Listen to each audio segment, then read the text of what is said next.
Thank you, Chair. I've just been told I've got 5 minutes instead of 8, and the Chair has already done my introduction, so that saved me a minute.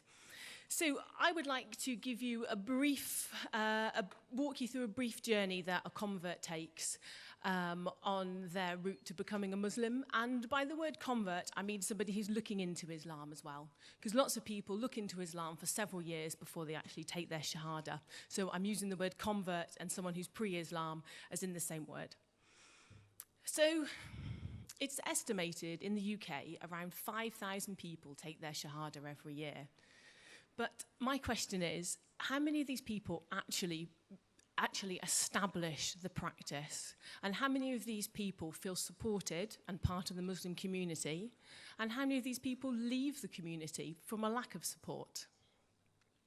So the journey starts with Allah putting a fragment of love or curiosity about him in the heart. This is generally through a conversation with a colleague, a YouTube video, or a news article. The convert then, and as you know, religion and Islam in general is out of fashion. So the convert has got to address all these conflicting negative feelings and perceptions inside themselves and to start to go against the grain of their life. Very often, these early days of conversion take place in complete secret from their family and friends, and they don't often have a supportive Muslim community around them. The next step of the journey is the convert starts to dig deeper, and they go through a phase of like self-study where they're seeking knowledge and they want to find out everything they can about the religion. And as they're digging deeper, they realize that their lifestyle is possibly not in line with the lifestyle that Allah wants for us, and they start to make small changes.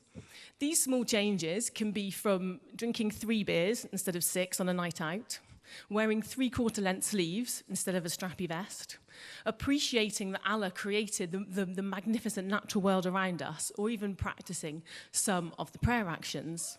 You may consider that these actions are insignificant, but they're very big and very significant to a convert.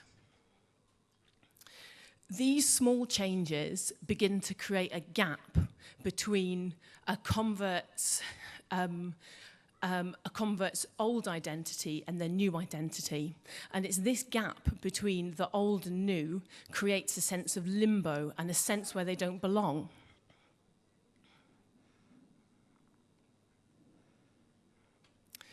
The next step of the journey is visiting a mosque. Now, this can be a really daunting experience, and sadly, lots of converts have an upsetting experience when they go to the mosque. And these upsetting experiences can stop a convert in their tracks or delay their journey. I want you to get into your mind that when a convert goes to the mosque for the first time, it's like going to meet a loved one at the airport.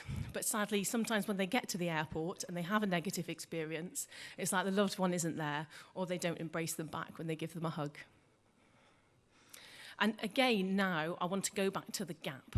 So if a convert is starting to feel a gap between their old life and their new life, and they go to the mosque and they have a negative experience where they don't feel welcomed, this only compounds the gap further. They don't feel that they belong in their birth culture, but then they don't feel that they belong in their new culture either. So I want to group I've grouped negative experiences under 3 themes. And the first theme of negative experiences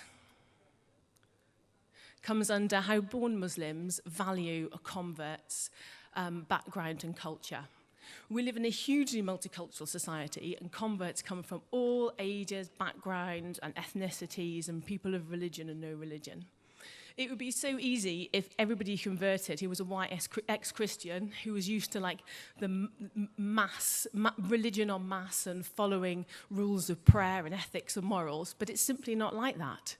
There is a myriad of information we have to discover: Quran, dhikr, prayer, Islamic etiquette, Islamic morals, and the Islamic philosophy on life. And sometimes it feels like we have to change everything about ourselves to fit in.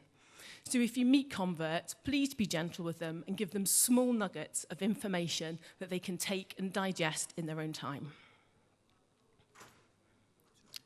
Okay. Another common upsetting experience relates when people say, "So you're going to change your name?" And this question still hurts me very deeply when I'm asked, because I feel I've had to change so much already about my identity. And this identity was given to me by my beloved parents. And my answer is no, I'm not going to change my name. I am my identity, and I want to live my Muslim and my pre-Muslim identity in one go.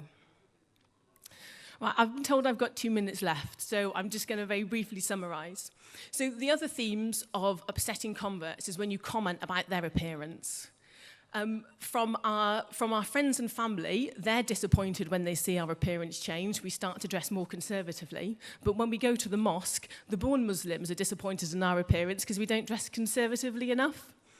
If a convert has got tattoos or is used to wearing lots of makeup, they go to the mosque and they're told that they're haram. Imagine that, a stranger walking up to you and boldly telling you that parts of your body were haram. Things like this would rapidly push you away from the faith instead of people being met with warmth and acceptance of the faith that's growing inside their heart. The third area for upsetting new Muslims is how you advise them about how to practice their religion. Everybody loves to tell us what to do. However, sometimes when we're given advice, it just isn't broad enough and doesn't take into account that we live in a multicultural society where many schools of thought are practicing alongside each other. So if you are going to advise a new Muslim over a general fiqh issue, please think broadly and advise them that there are different opinions depending on the school of thought. Otherwise, it can get really confusing for us when different people tell us conflicting opinions very strongly.